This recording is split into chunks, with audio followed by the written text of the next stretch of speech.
Discerning Hearts provides content dedicated to those on the spiritual journey. To continue production of these videos, prayers, and more, go to discerninghearts.com and click the donate link found there or inside the free Discerning Hearts app to make your donation. Thanks, and God bless. Discerning Hearts presents Discerning the Will of God with Father Timothy Gallagher. This series of programs is a special presentation of a seminar conducted by Father Gallagher on discerning the will of God, as taught by St. Ignatius of Loyola. Handouts alluded to by Father Gallagher can be found in the description below, or you can find it in the post for this episode found at discerninghearts.com.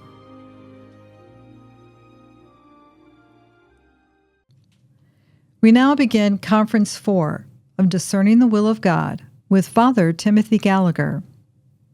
So, welcome back. We'll continue our reflections on discerning the will of God.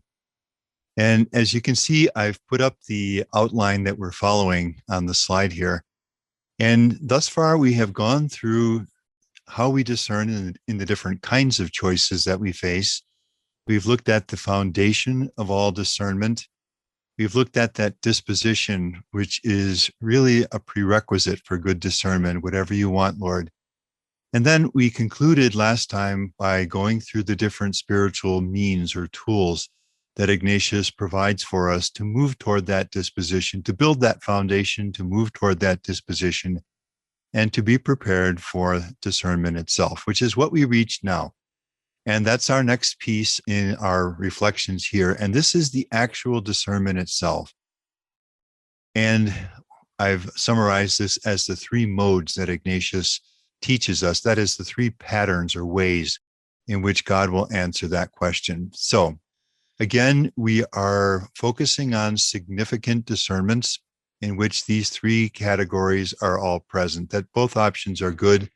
The person is free to choose either, and it's a choice of some significance. So whether it be vocational discernment or career, significant changes in the life of the family, which may involve moving, maybe to adopt a child in some cases, choices of ministries within the church, and so forth. These are the kinds of choices that we're now considering. And here's our situation. So I'm discerning God's will in a choice I face. Is God asking me to take this new job, which will mean a move for the family? Is God asking me to go back to school and get my master's, and so forth? And I'm doing everything that Ignatius counsels for discernment. So I've refreshed the foundation. I'm using the spiritual means. The disposition is growing in my heart, and I'm now ready to discern. How will I know that I've heard God's answer? So that's the question that we're facing now. And I think for most people, this is really the key question as regards discernment. And out of his experience, personal and that of the many people who came to him for help, Ignatius learned that there are at least three patterns in the way that God answers. And these are the three modes of discernment that will be our focus in this and our next reflections. And I'm going to summarize each in a short phrase. Sometimes in a first mode of discernment, God just makes it so clear that the person just knows and can't doubt and never can doubt. Sometimes there is a consistent attraction of the heart toward one option when the person feels the warmth and the closeness of God's love, what Ignatius calls spiritual consolation. And sometimes when God has not given his answer in the first or the second mode, God is calling upon us to reflect prayerfully upon the various advantages and disadvantages for his service of the one option and the other. And where the preponderance of reasons emerges, we understand that this is God's will. So that's a thumbnail of the three modes. And our task now is to dive right into them.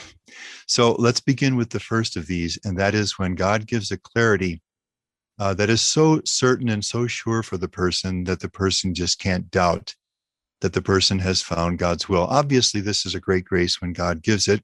Obviously, also, God doesn't always give this kind of response in a process of discernment. But when he does, it's a wonderful gift. Now, if you'll take the handout, let's look at an experience of St. Ignatius. He is at Manresa now. This is about a year from that marvelous conversion experience when he's 30 years old as his leg convalesces from the wound in battle. And he has moved across Spain to a small city called Manresa near Barcelona in northwestern Spain. And the artist is depicting the cave. He lived in the hostel where the poor and the ill of the city were lodged, serving them, went to mass every morning, returned in the evening for the chanting of Vespers in one of the churches. The artist is depicting this cave, which today is a chapel in a large Jesuit retreat house on the bank over the river over which the city is built. And there Ignatius dedicates himself to a very ascetical, penitential lifestyle, deep prayer, and he is growing by leaps and bounds in the service of the Lord. And at one point during the months that he's there, the following takes place. Now, what Ignatius has decided to do as part of his penitential regime is total abstinence from meat. So this is just one aspect of this rather severe program of penance that he adopts in these early stages. Later, he'll find a better balance with the help of a confessor. While he was persevering in his abstinence from eating meat and was so firm in this that he had no thought of changing, one day in the morning, when he had risen, some meat prepared for eating was represented to him, as though he saw it with his bodily eyes. So in some imaginative way, this is made present to him, without his having any desire for it beforehand. At the same time, there came to him a great assent of the will. Let's just note that. So something is shown to Ignatius about this penitential practice that he's undertaken. And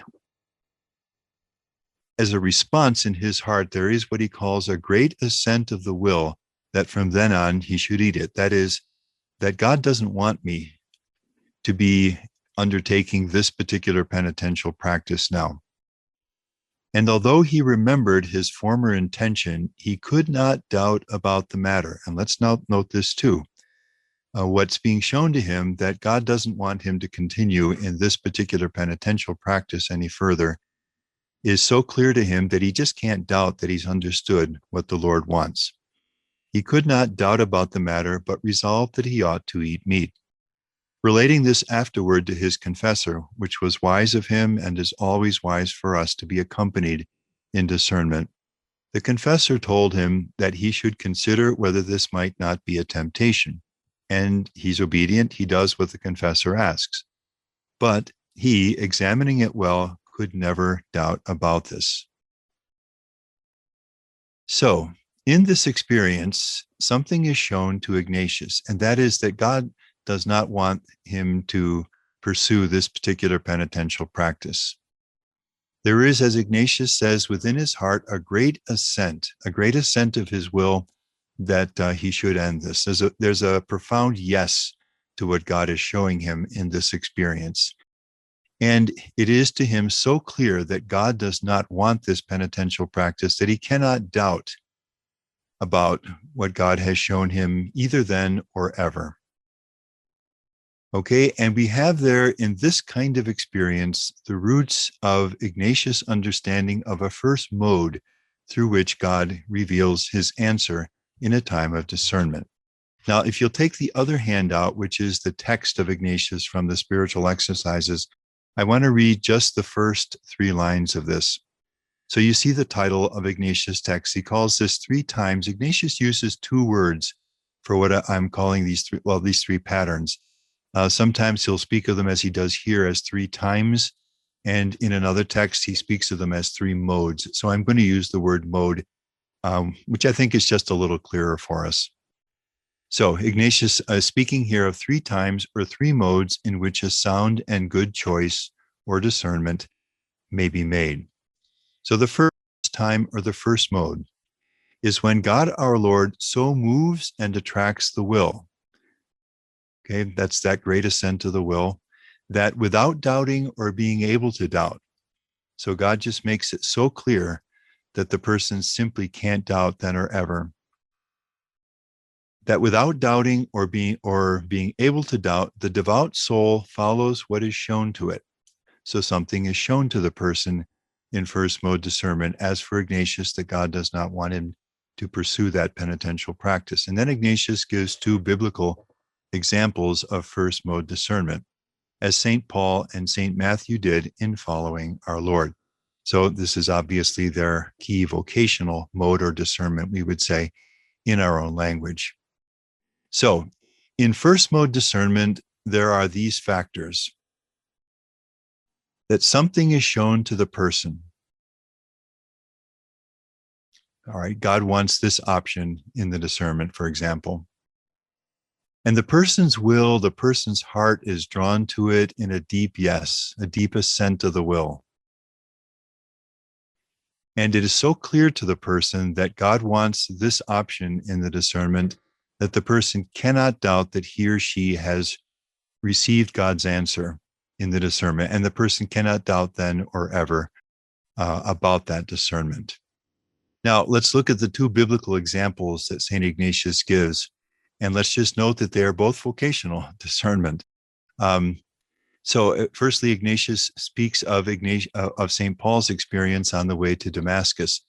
And if we look at that experience, something is shown to Paul that Jesus is Lord and that Jesus is calling him to be his apostle.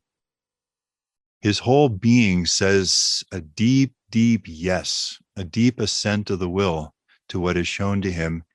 And it is so clear to St. Paul that the Lord is calling him to be his disciple that St. Paul cannot doubt about it either then or ever. And this will become the touchstone of his whole life. And so you see the three elements there, that something is shown to Paul, his vocation, his will is drawn powerfully to this, and it's so clear to Paul that he simply cannot doubt that he has heard the Lord's call. So for Ignatius, Paul's experience on the road to Damascus is a biblical instance of first mode discernment. And then likewise, the call of Matthew at the tax collector's bench as Jesus passes by. Something is shown to Matthew that Jesus is calling him to be his apostle. His heart, his will says a deep yes to this, that deep assent of the will. And it is so clear to Matthew then and always that Jesus has called him to be his disciple that he cannot doubt either then or ever. And again, like Paul, this will be the touchstone, the basis of his of everything in his life from then on. So for Ignatius, Matthew's call is another biblical instance of first mode discernment. Okay, let's move now from the text of Ignatius to a concrete example. And this is an experience that happens to Anne in her senior year in high school. And so the experience is recounted as follows. A religious experience occurred in November of Anne's senior year of high school. Religious life as a lifestyle had never been a consideration for her, so she's not in any process of discernment. She remembers asking out of curiosity what kind of girl could become a nun. After naming some qualifications, Sister turned to Anne and said, "Someone like you could become a sister." Anne's response was a definite and silent no way. Anne also recalls praying intensely to God and expressing her desire to do whatever he wanted her to do, except, in capital letters, become a nun. These were the only times the subject ever came up, and they were soon forgotten. It happened on a Sunday morning, the last day of a weekend retreat made by the seniors. Anne had stopped to make a visit in the chapel. As she began to kneel down, she experienced a powerful shock, like a lightning bolt that went straight through her from head to feet. She felt her whole being lifted up in a surging yes. So reverently, because we're on very holy ground here in Anne's experience, can you see the great assent of the will, a surging yes? She had no control over it. It was much like riding the crest of a wave. One must go with it. There were no images, no words, no arguments, no doubts. Let's just note this too. What's being shown to Anne, which is not yet expressed in the account, is so clear that Anne simply can't doubt that what God is showing her is God's will for her. No reasoning process to make. It was decided, period. She knelt there a few seconds, absorbing the impact. There was a sense of great peace and joy and direction. In fact, it was the only time she had ever experienced such certitude. And again, in the account, you see that this is so clear that she simply can't doubt that what is being shown to her in this experience is God's will for her. All right, what is being shown to her as God's will? Along with the call to religious life was also the name of the religious community. So two things are shown to her, that God is calling Anne to be a sister and the specific community of sisters in which God is calling her to follow that vocation. All that was needed was for Anne to follow through on the decision. And this will always be true of genuine first mode discernment. It will be so clear that the only action to take is actually to put it into practice, to do what's been shown. The decision was tested many times. In the course of the year, the certitude never changed, and this is a quality of first mode discernment. Neither did the deep inner peace and joy. It was this certitude and deep peace that carried her through the year, enabled her to leave home, and helped her weather the homesickness and discouragement of the novitiate, beginnings of religious life. For years after, Anne would feel the powerful impact of the experience whenever she recalled it. It was a gift, and she confesses that she would have never made it through those years without it. A great gift of grace. It gave her a basic, joyous outlook and confidence in life, and the secure sense of being loved by God, a love that she could feel in a tangible way. In her late 30s, Anne went through a period of spiritual desolation. Part of the desolation, the most painful part, was the loss of that sense of God's loving presence. So she goes through a time of struggle now. And yet, in the midst of the confusion, guilt, and emptiness, the certitude of her vocation was unshaken. Again, a hallmark of first mode discernment. It could not be doubted. So struggles, desolation of various kinds, doesn't feel God's closeness in the same way, but the bedrock of her certitude about her vocation remains unshaken, built on the absolute clarity of that experience.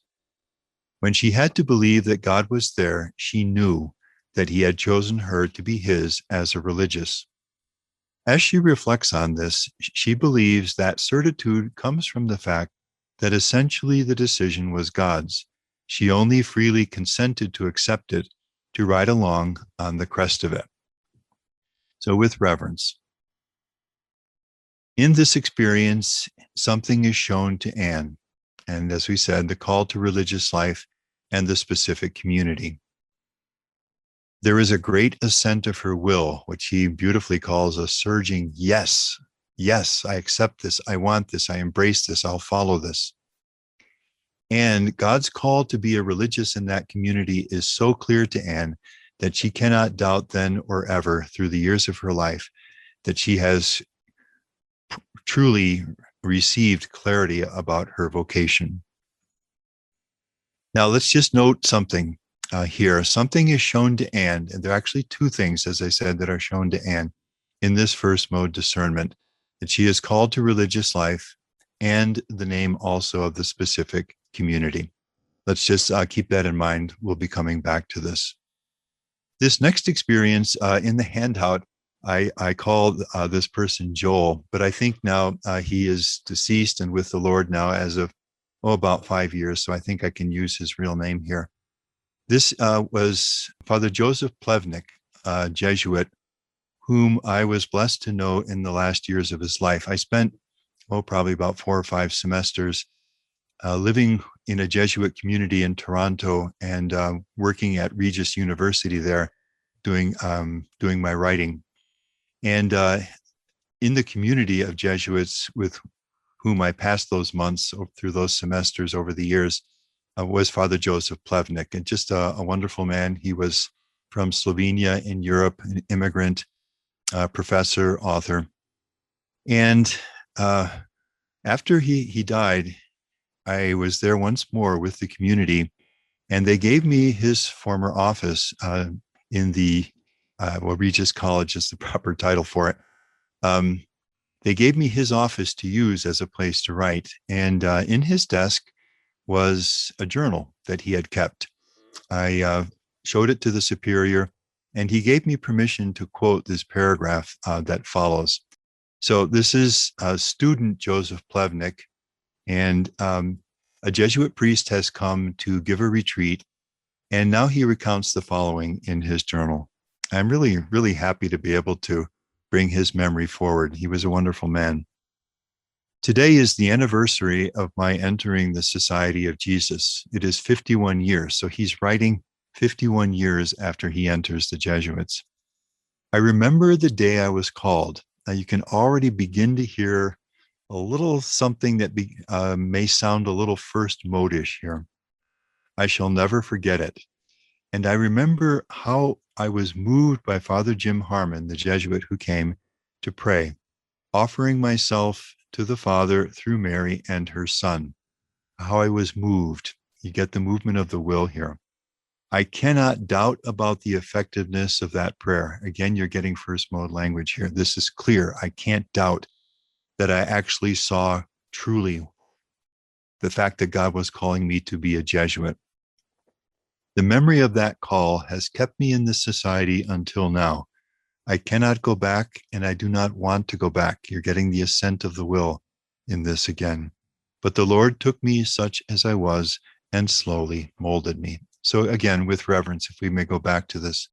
So student Joseph Plevnik, as he makes this retreat led by the Jesuit priest, something is shown to him that God is calling him to be a Jesuit.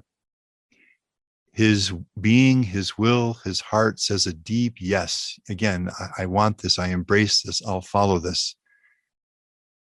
And the call to be a Jesuit is so clear that he cannot doubt then or ever through the 51 years that he has been a Jesuit. So with reverence, I think it quite clear that although the language is more brief than the account of Anne, it's quite clear that student Joseph Plevnik receives his vocation in first mode discernment.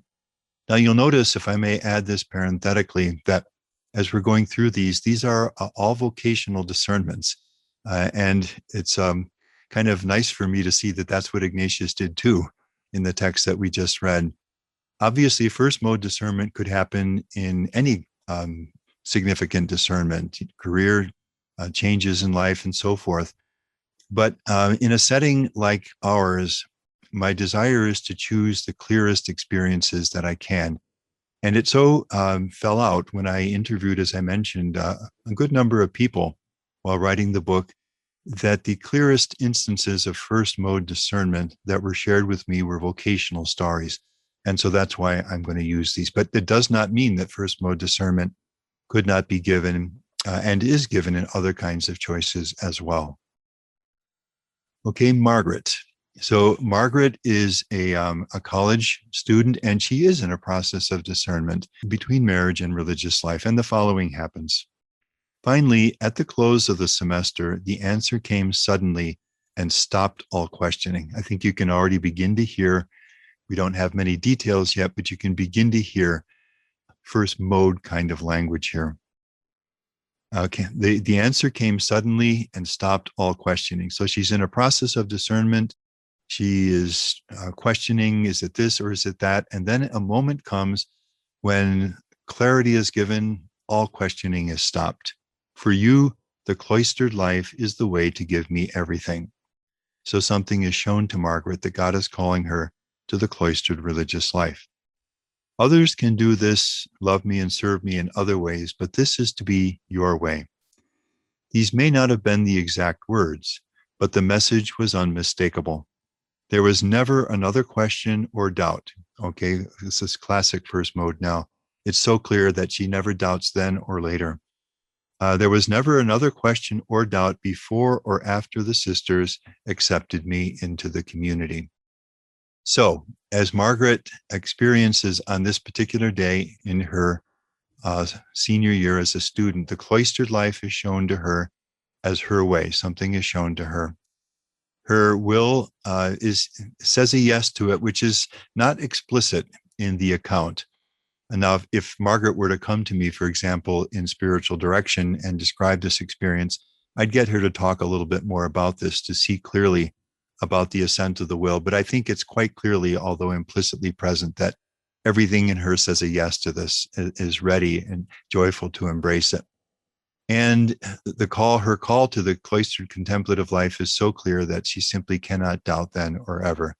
So as I read this experience, although I'd like to hear a little bit more and would foster this kind of conversation in a spiritual direction meeting with Margaret, I think it very, very likely that we have a first mode discernment here as well. The three elements seem to be present.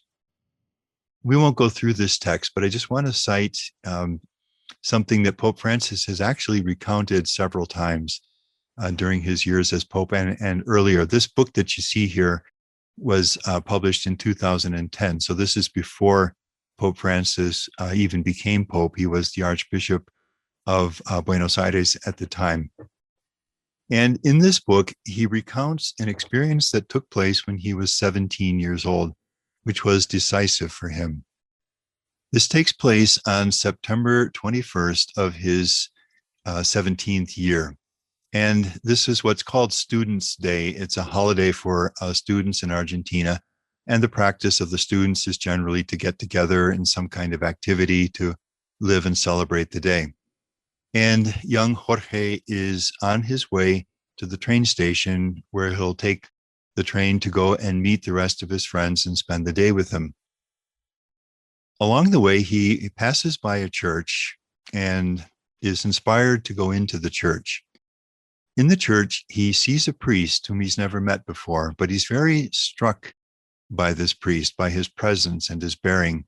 And something in him moves him to ask this priest for confession.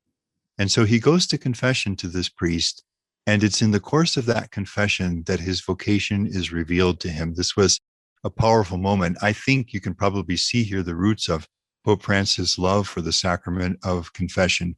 If you think back to the Year of Mercy, for example, the missionary confessors and the whole push for the sacrament of confession, because it has been such a source of grace in his own life.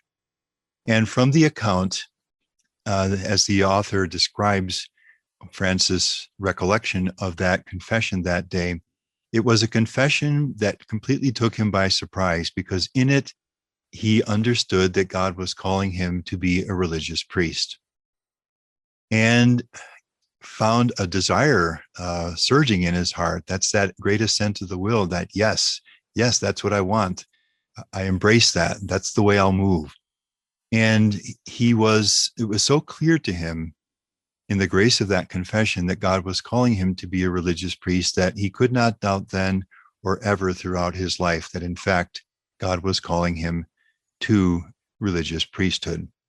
So, and I think as you read that account, I think it's pretty clear that what the young Jorge Bergoglio is describing is an experience of first mode discernment in which his vocation to religious priesthood is revealed to him.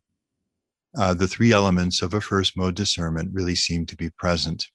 Now let's notice that if we focus on that first element of something that is shown, what specifically is shown to Jorge in that first mode discernment as he goes to confession? What is shown to him is that God is calling him to be a religious priest.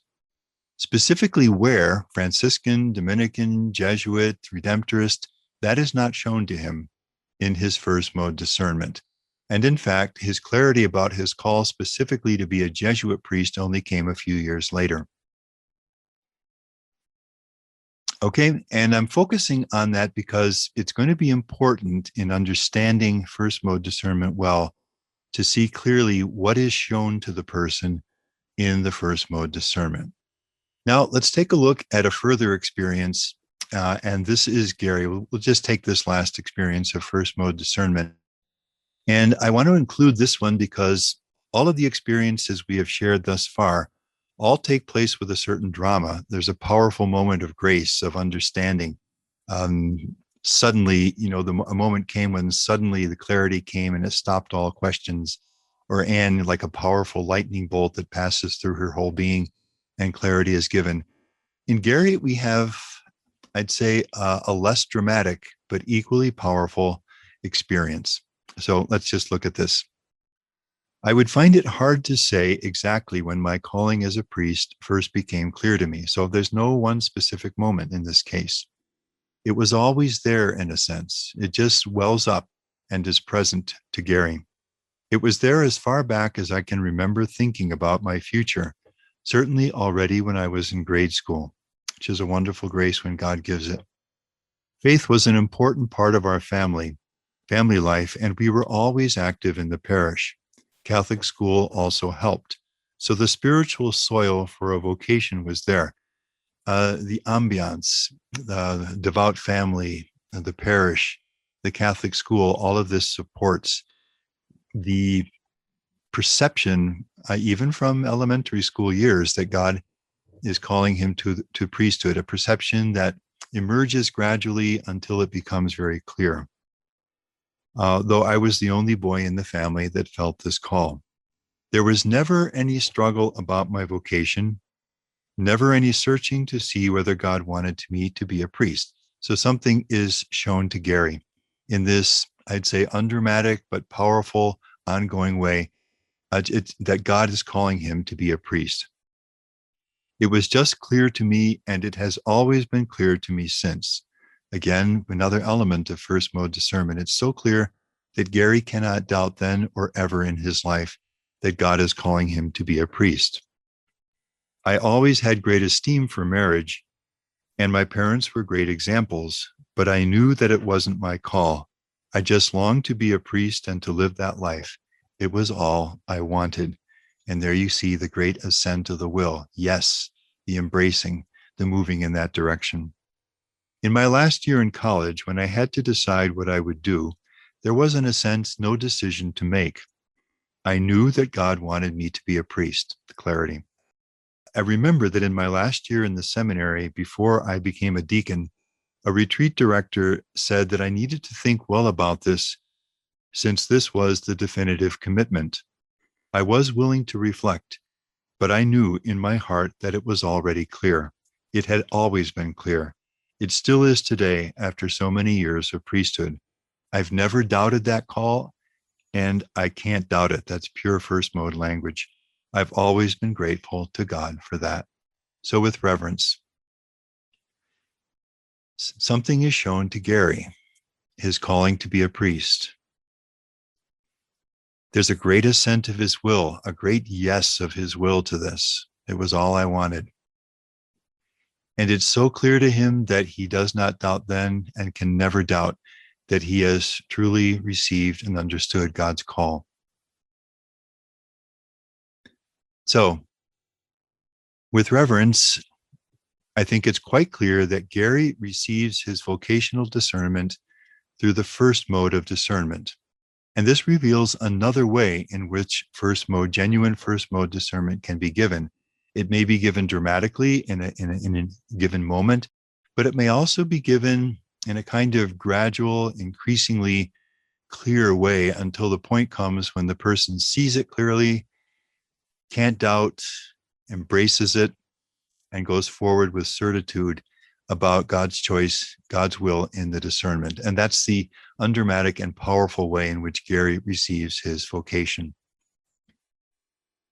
Now, let's go back to the issue of something is shown and why I wanted to focus a little bit on this as we went through. In Anne's case, two things are shown to Anne, both the call to religious life and the specific community. In Gary's case, things are different. Something is shown to Gary that God is calling him to be a priest. But what is not shown to him, what is not given to him in the first mode discernment is where God is calling him to be a priest. Is it in his diocese? Is God calling him to religious priesthood? If so, to Jesuit, Dominican, Franciscan, Redemptorist, Benedictine priesthood, and so forth. That is not shown to Gary in first mode discernment. How will Gary then pursue? Gary has understood very clearly through the Lord, from the Lord, that he is called to be a priest. How will Gary find clarity on where God is calling him to be a priest? Through the normal process of discernment. So he may speak with the diocesan vocation director, visit some religious communities and so forth, and go through the normal process that one does in discernment. Okay, now this kind of thing is what a spiritual director will help a person to see clearly when it's a question of first mode discernment.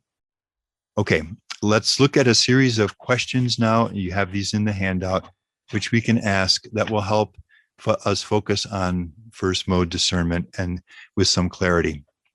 So, first question. So basically what we have in mind here is a person who comes to a spiritual director and says, I think God has shown me his answer in terms of career, vocation, some significant choice in his or her life. And the spiritual director now wants to help the person see whether this was in fact a real first mode discernment or a rich and beautiful experience of prayer, but not yet first mode discernment. And obviously it matters to know, because if it is first mode discernment, the discernment is concluded. If it's a beautiful experience of God's grace and love with light being given, but not a full, formal, proper first mode discernment, then the process of discernment needs to continue. So these are questions that will be in the mind of the spiritual director. What specifically was shown to the person? Was it, as with Anne, both a calling to religious life and to a precise religious community? Or, as with Gary, simply the calling to priesthood without further specification? In the experience, what specifically did God show the one discerning? Next, in the experience, was there a clear attraction and drawing of the will toward what was shown? Was there, to go back over the examples we've shared, as with Ignatius, quote, a great assent of the will? As with Anne, a surging yes. As with Gary, a single-hearted drawing. It was all I wanted.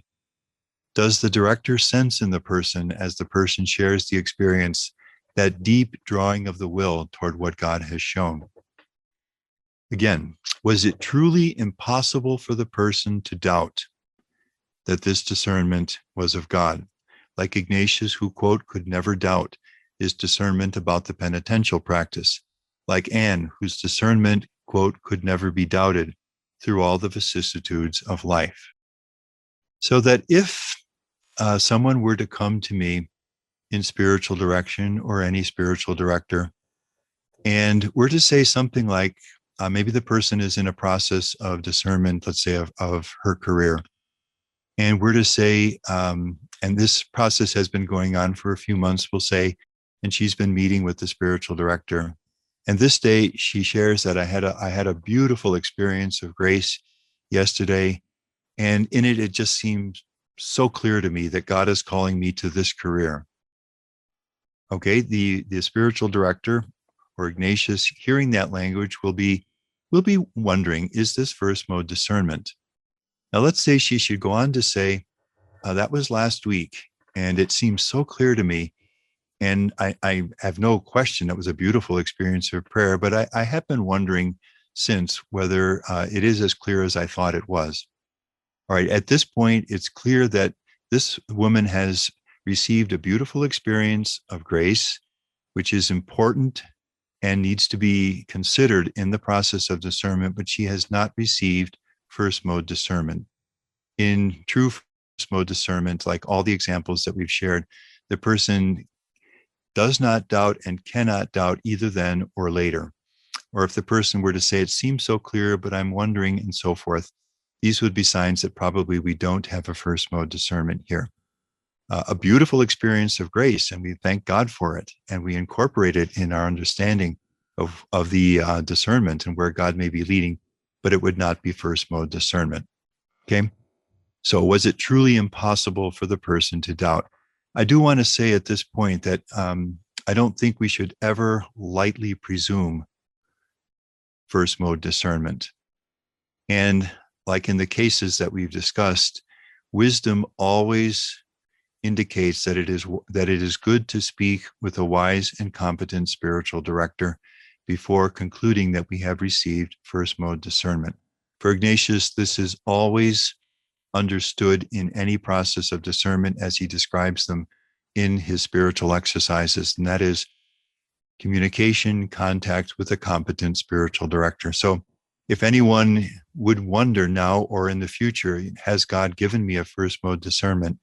We'd reverence the beauty of the experience, but it would be, I'd say indispensably wise to speak with a competent spiritual person, someone with training and background, to help us in the kind of conversation I've been describing, and to be able to confirm for us that this was in fact first mode discernment, so that the discernment is concluded and we need only act on it, or whether the discernment needs to continue yet toward a clarity that will be given further along in the process. Well, that leads to the next question. I've kind of anticipated myself here.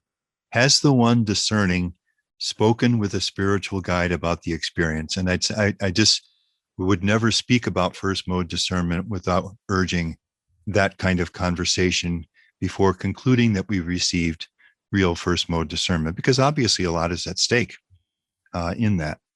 And then finally, has the recipient of the gift acted upon it? So once it is clear and confirmed that this is first mode discernment, there's only one question that remains, and that is, has the person acted upon it? Now, another question. What if you are discerning career, vocation, family, service in the church in one way or another, and God has not given first mode discernment, like Anne or Gary, just making it so clear that the discernment is concluded? And this will be the more common case. First mode discernment is not something we lightly presume. It's a wonderful gift when God gives it, but it will, I think I can probably say this accurately, that it will not generally be the most common of the modes we will experience. It's important to know about it. God does give this grace to people, as we've seen, but it will probably not be the most common mode or pattern or way in which God will answer the question in the discernment. So what if we're discerning, and let's say the young woman is discerning between in a choice of careers, and God is not giving her first mode discernment? Then Ignatius says God may be calling her or any one of us to discern by a second mode. And let's just introduce this in this talk, and we'll be picking it up in the next. Now, I've summarized second mode discernment as an attraction of the heart, a consistent attraction of the heart toward one option when the heart experiences the joy and warmth of God's closeness and love. All right, let's look at the text of St. Ignatius, which is very brief and very packed. So if you take the text, Ignatius text again, Ignatius writes, the second time or second mode is when sufficient clarity and understanding, so all the clarity and understanding that the person needs to know that God wants this option rather than the other. The second time or mode is when sufficient clarity and understanding is received through experience of consolations and desolations, and through experience of discernment of different spirits. Now, to go back to that text, Ignatius tells us that if God gives a person discernment, answers the discernment according to the second mode, God does this through giving the person two experiences. When sufficient clarity and understanding is received, first experience, through the experience of consolations and desolations.